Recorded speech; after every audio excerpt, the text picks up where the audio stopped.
నశా విలేకరుల ఐక్యత, నశా విలేకరుల ఐక్యత, నశా విలేకరుల ఐక్యత. ఓటీపీ 2.0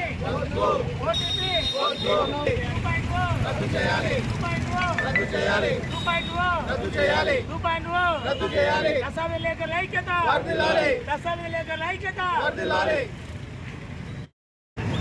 ఆంధ్ర రాష్ట్రమంతటా ఈరోజు సమ్మెలు చేస్తున్నటువంటి నశా విలేకరులకు అందరికీ నా హృదయపూర్వక నమస్కారములు. ఈరోజు మేము చేస్తున్న సమ్మె 2వ రోజుకు చేరుకుంది. ఈరోజే నేను మాకు కావాల్సింది ఒక్కటే, ఓటీపీ విధానాన్ని రద్దు చేయాలి, 2.0 వ్యవస్థను సవరించాలి, ఎడిటిండెక్స్ మరియు ప్రైవేటైజేషన్ లాంటి విధానాన్ని మళ్ళీ తెరపైకి తేవాలి.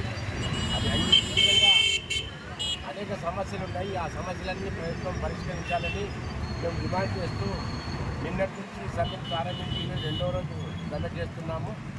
అదేవిధంగా ఇలా సమ్మె చేసుకుంటూ పోతే ప్రభుత్వానికి వచ్చే ఆదాయం మంచి పడిపోతుంది. కాబట్టి ప్రభుత్వం ఈ విషయాన్ని ఆలోచించి త్వరితగతిన ఈ సమస్యల్ని పూర్తి చేసి ప్రజలకు సహకరించాలని, ఈ ప్రజాప్రభుత్వం ప్రజలకు ఏది చేసినా మేలు చేస్తుందనే విషయాన్ని తెలియజేయాలని చెప్పేసి కోరుకుంటూ సేవ తీసుకుంటున్నాను. తోటి నశా విలేకరులకు మరియు రాష్ట్ర వ్యాప్తంగా రెండవది చేస్తున్న నశా విలేకరులకు మరియు రాజకీయ నాయకులకు మరియు మీడియా మిత్రులకు నమస్కారం.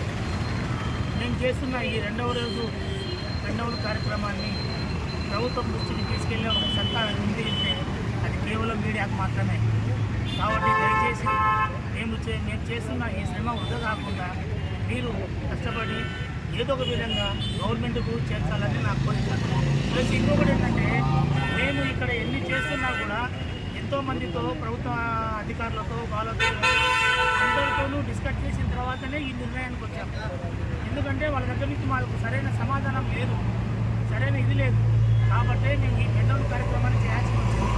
అంటే అర్థమైంది, ఇప్పుడు మనం ఇక్కడ ఉండే కష్టాలు కానీ ఏదైనా కానీ ప్రభుత్వం దృష్టికి తీసుకెళ్లకుండా ఈ అధికారులు అయితేనేమి, మంత్రులు అయితేనేమి, వాళ్ళు అయితేనేమి అందరూ కలిసి మన ముఖ్యమంత్రి వర్యులు చంద్రబాబు నాయుడు దృష్టికి కానీ మరియు ఉప ముఖ్యమంత్రి వర్యులు పవన్ కళ్యాణ్ గారి దృష్టికి కానీ తీసుకెళ్లకుండా వీళ్ళ దగ్గరనే వీళ్ళే అంటారు, మొత్తం మలుగులు వాళ్ళు పడుతుంటూ వీళ్ళ దగ్గరనే ఉంచుకుంటూ అక్కడ తీసుకెళ్ళలేదు.